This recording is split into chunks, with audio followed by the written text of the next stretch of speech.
डोली, वहां पर कितने मिला ईमानदार और कितने मिले बेईमान या यूं कहीं कि चोर, आइए जरा देखते हैं।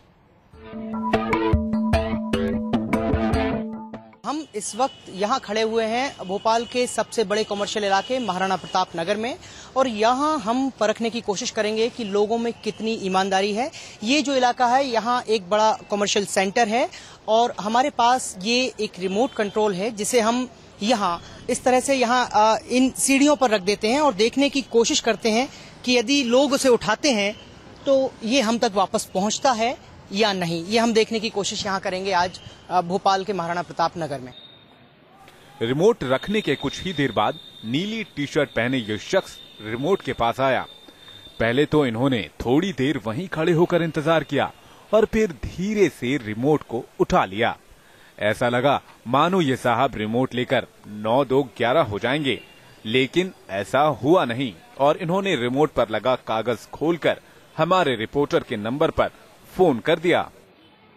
ऐसी ईमानदारी देखकर हम भी दंग थे, इसलिए हम फौरन मौके पर पहुंचकर इन जनाब से बात करने लगे।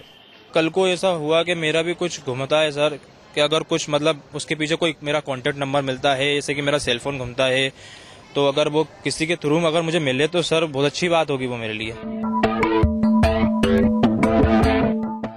भोपाल में ईमानदारी के टेस्ट के दूसरे राउंड में हमने एक महंगी रिस्ट वॉच का सहारा लिया। इस रिस्ट वॉच के साथ भी हमने अपना नंबर छोड़ दिया था और थोड़े ही वक्त में एक जनाब की नजर इस वॉच पर पड़ गई।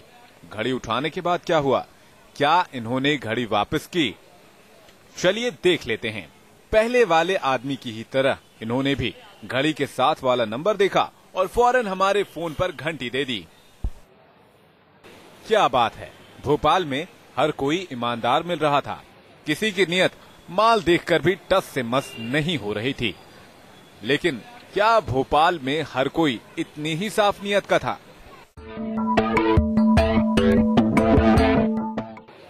इस बार हमने एक पार्किंग में मोटरसाइकिल के ऊपर एक पर्स रख दिया और हम ओट में खड़े होकर इस टेस्ट के नतीजे का इंतजार करने लगे।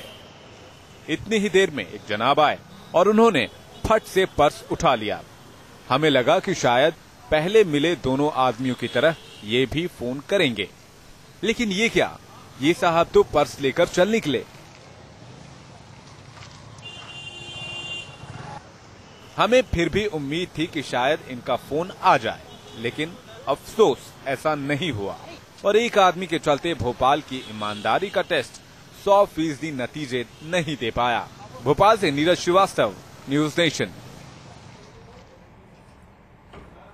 तो अब हमने आपको दिखाया कि दरअसल भोपाल में क्या स्थिति है। आइए अब जरा चलते हैं चेन्नई। माना जाता है कि दक्षिण भारत में आमतौर पर बुनियादी तौर पर लोग जरा ईमानदार होते हैं, सीधे होते हैं, सुलझे हुए होते हैं, शायद मुंबई की तरह। क्या चेन्नई में भी यही कुछ देखने को मिला? क्या लोग वहां पर भरोसेमंद हैं? देखिए जरा ये रिपोर्ट। चेन्नई में ईमानदारी का टेस्ट करने के लिए हमने एक थोड़ा अलग तरीका चुना। इस बार हमने एक सजा सजाया गिफ्ट बैग रखा जिसकी चमक धमक से लोगों की नीयत ललचा जाए, और हमने इसे सड़क किनारे एक फुटपाथ पर रख दिया और एक कोने में खड़े होकर हम करने लगे इंतजार कि इस गिफ्ट बैग को कौन उठाएगा। लोग गुजरते रहे लेकिन किसी ने भी इस डिब्बे पर गौर तक नहीं किया।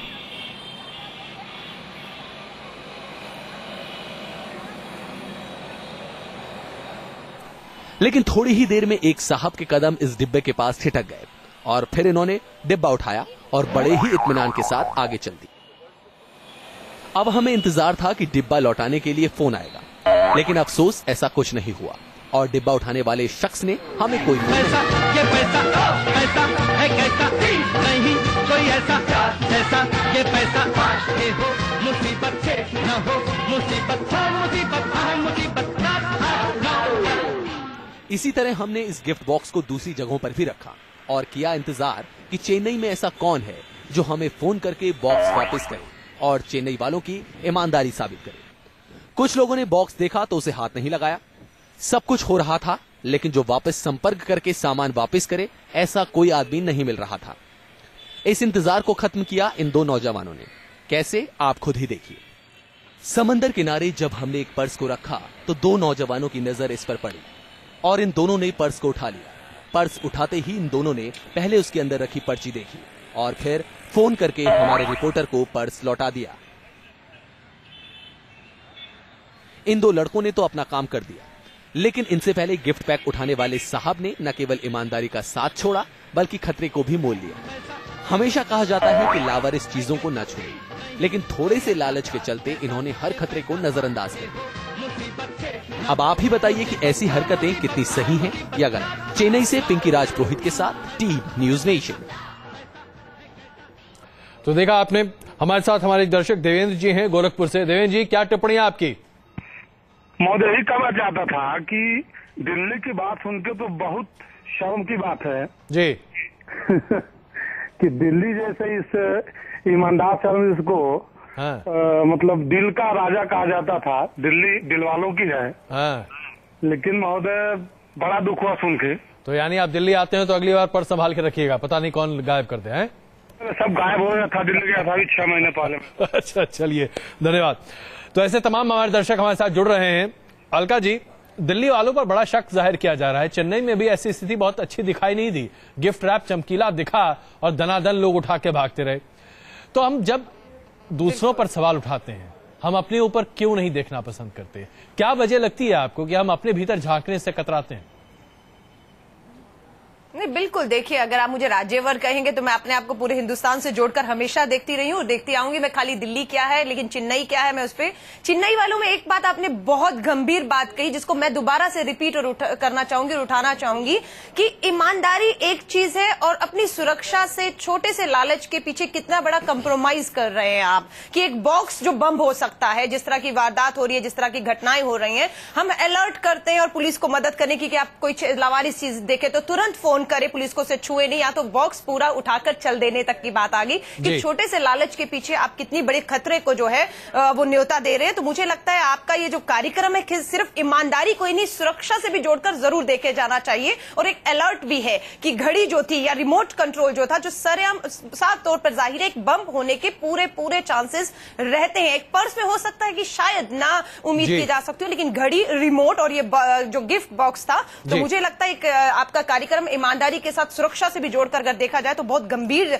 इस तरह की चीजें हमारे सामने आई है, जिसे लोगों को बहुत ज्यादा सोचने की जरूरत है सर। और 50% अगर आप बात करेंगे, मेरा खुद एक बार पर्स जो है वो चोरी हुआ, तो 50% ईमानदारी इसलिए दिखी कि क्योंकि मेरा उसमें पासपोर्ट था जो मुझे बहुत जरूरी था, लेकिन मेरे पैसे वापस नहीं आए, मेरा पर्स वापस नहीं आया, मेरी उसमें एक घड़ी थी वो वापस नहीं आई, लेकिन मेरा पासपोर्ट जो है वो जरूर वापस आ गया। तो मैं ये कहूंगी दिल्ली वालों में 50% ईमानदारी है कि पासपोर्ट मेरा भेज दिया, चाहे पर्स और पैसा नहीं आया। चलिए, 50% का सर्टिफिकेट आप दे रही हैं। नगमा जी, यही सवाल मैं आपके सामने भी रखूंगा। आप कह रही हैं कि मुंबई वाले ईमानदार हैं, जाहिर सी बात है, और उस सर्वे की बात आप कह रही हैं, सब कुछ अपनी जगह सही है।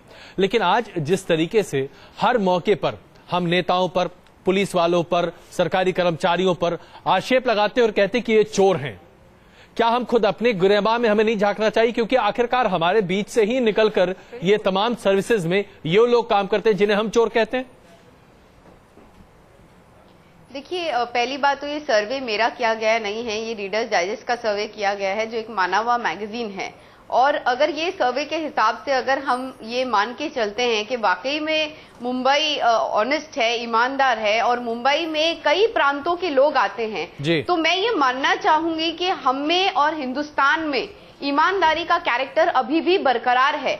मैं ये मानना चाहूंगी कि इतनी गरीबी होते हुए भी, इतना सब कुछ होते हुए भी, कई हद तक और कई हद से ज्यादा हम में वो चीज है। और मुझे गर्व है कि मैं मुंबई से आती हूँ, और वो चीज सिर्फ मुंबई की नहीं है, पूरे हिंदुस्तान के लोग यहाँ पर आते हैं, बसते हैं, रहते हैं, और इसके बावजूद ये ऐसे कुछ माहौल में है कि यहाँ पर सब कुछ ठीक चल रहा है, ईमानदार है। तो मैं ये मानना जरूर चाहूंगी कि कहीं ना कहीं अगर बुराइयां हो रही हैं तो बहुत अच्छा भी हो रहा है, और अगर ईमानदारी मिली है तो ये सेलिब्रेट करने का मौका है, न कि सिर्फ हमें टिप्पणी उठाना चाहिए और कहना चाहिए कि नहीं सब कुछ बुरा हो रहा है। नहीं, बिल्कुल नहीं, बिल्कुल नहीं हो रहा है। बिल्कुल, ईमानदारी को भी सेलिब्रेट इसी तरीके से करना चाहिए। पहलू होते हैं और ये पहलू भी देखना बहुत जरूरी है। जी, जोधपुर से हमारे एक दर्शक जुड़ रहे हैं, विपिन उनका साहब। विपिन जी, बताइए क्या कहना चाहते हैं आप? नमस्कार अजय जी, मैं जोधपुर नहीं, जौनपुर उत्तर प्रदेश से बोल रहा हूँ। अच्छा जी, माफ कीजिएगा जी, बताएं। जी, हम बात कर रहे थे ईमानदारी की, तो मैं आपको बताना चाहूंगा कि ईमानदारी के चक्कर में मेरे बाबा प्राइमरी के टीचर थे, ठीक है, और ईमानदारी की ऐसी कि ऑफिसरों का इतना चक्कर लगवाया कि आज तक उनका एक स्पेशल इंक्रीमेंट नहीं लगता है। हमने ईमानदारी दिखानी तो चाहिए, हमने उन्हें घूस नहीं दिया, इस चक्कर में आज तक उनका स्पेशल इंक्रीमेंट नहीं लगता है। चलिए, तो आपको लगता है पैसे दिए होते तो शायद काम हो जाता? जी हाँ, उससे पहले उनके रिटायरमेंट की